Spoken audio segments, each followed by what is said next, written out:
5 дена пред истекот на 7-годишниот мандат, актуелниот шеф на Централната банка Димитар Богов ја повлече кандидатурата за реизбор на функцијата гувернер. Во писмо испратено до председателот Иванов, тој објаснува дека на ваквиот потек се решил поради реакциите во јавноста и роковите за избор на гувернер. Централната банка не смее да се остави без гувернер, напиша Богов.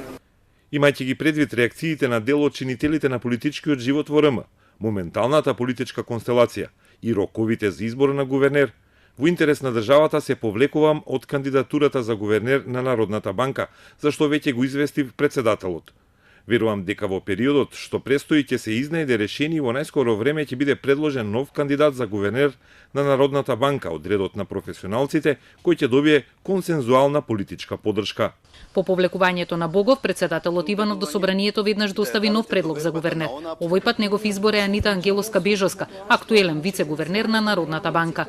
Председателот Иванов смета дека доктор Анита Ангеловска-Бежоска, која доаѓа од редот на професионалците и раководните структури на Народната банка, е решение за гувернерската позиција, со кое би се продолжил континуитетот на позитивното работење и успешното водење на монетарната политика на Република Македонија.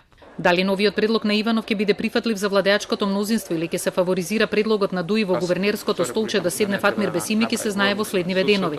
Мандатот на Богов завршува во недела на 20 мај, но од парламентот нема најави дали точката за избор на нов гувернер ќе се најде на дневен ред на следната собраниска седница.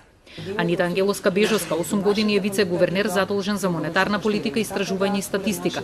Таа на предлог на Богов минатата година беше реизбрана за вице-гувернер, а претходно беше главен економист во Централната банка. Била ангажирана во ММФ во Вашингтон, работела на повеќе позиции во Министерството за финансии, а со титулата доктор на науки на Економскиот факултет во Љубљана се стекнува во 2015 година со темата координација на монетарната и фискалната политика во Македонија.